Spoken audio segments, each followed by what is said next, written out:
V Srinivas Prasad ಅವರ ನಿಧನಕ್ಕೆ CM ಕೂಡ ಸಂತಾಪವನ್ನ ಸೂಚಿಸಿದ್ದಾರೆ.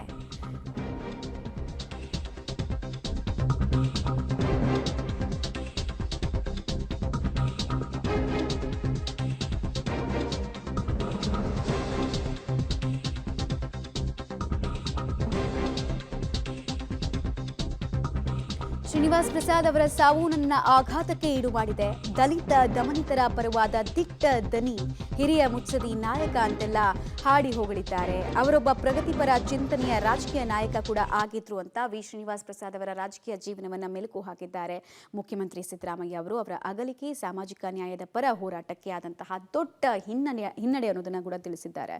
ಕುಟುಂಬದ ಸದಸ್ಯರು, ಅಭಿಮಾನಿ ಬಳಗದ ದುಃಖದಲ್ಲಿ ನಾನು ಕೂಡ ಭಾಗಿಯಾಗ್ತೀನಿ ಅಂತ ಎಕ್ಸ್ನಲ್ಲಿ ದುಃಖವನ್ನು ವ್ಯಕ್ತಪಡಿಸಿದ್ದಾರೆ ಸಿಎಂ ಸಿದ್ದರಾಮಯ್ಯ ಅವರು. ಹಾಗೆ ಕುಟುಂಬಸ್ಥರಿಗೆ ಸಂತೈಸುವಂತಹ ಕೆಲಸವನ್ನ ಕೂಡ ಮಾಡ್ತಾ ಇದ್ರು. ಇತ್ತೀಚೆಗಷ್ಟೇ ಮುಖ್ಯಮಂತ್ರಿಗಳು ಹಾಗೂ ವಿ ಶ್ರೀನಿವಾಸ್ ಪ್ರಸಾದ್ ಅವರ ಭೇಟಿಯಾದಾಗ ರಾಜಕೀಯ ಲೆಕ್ಕಾಚಾರ ಹಳೆ ಮೈಸೂರು ಭಾಗದಲ್ಲಿ ಬಹಳ ಬದಲಾಗತ್ತೆ ಮತ್ತು ಹೊಸ ಲೆಕ್ಕಾಚಾರಗಳಿಗೆ ಮತಗಣಿತಕ್ಕೆ ಕಾರಣ ಆಗತ್ತೆ ಅಂತ ಬಹುತೇಕರು ಅಂದ್ಕೊಂಡಿದ್ರು. ಚುನಾವಣಾ ನಿವೃತ್ತಿಯನ್ನ ಶ್ರೀನಿವಾಸ್ ಪ್ರಸಾದ್ ಅವರು ತೆಗೆದುಕೊಂಡಿದ್ರು ಕೂಡ ಶ್ರೀನಿವಾಸ್ ಪ್ರಸಾದ್ ಅವರ ಬೆಲೆ, ಅವರು ಯಾವ ರೀತಿ ಅಸೆಟ್ ಆಗಿದ್ರು ಅನ್ನೋದು ಮುಖ್ಯಮಂತ್ರಿಗಳಿಗೆ ಚೆನ್ನಾಗಿ ಗೊತ್ತಿತ್ತು. ಸದ್ಯಕ್ಕೆ ನೀವು ನೋಡ್ತಾ ಇದ್ದೀರಾ, ಪಾರ್ಥಿವ ಶರೀರ ಇಟ್ಟಿರುವಂತಹ ಶ್ರೀನಿವಾಸ್ ಪ್ರಸಾದ್ ಅವರ ನಿವಾಸಕ್ಕೆ ಈಗಾಗಲೇ ಅನೇಕ ಗಣ್ಯರ ಆಗಮನ ಕೂಡ ಆಗ್ತಾ ಇದೆ. ಹಳೆ ಮೈಸೂರು ಭಾಗದ ಬಹುತೇಕ ನಾಯಕರು ಕೂಡ ಇವತ್ತು ಅಂತಿಮ ನಮನವನ್ನ ಸಲ್ಲಿಕೆ ಮಾಡ್ತಾರೆ, ಗೌರವವನ್ನ ಸಲ್ಲಿಕೆ ಬರೋದಕ್ಕೆ ಇದ್ದಾರೆ.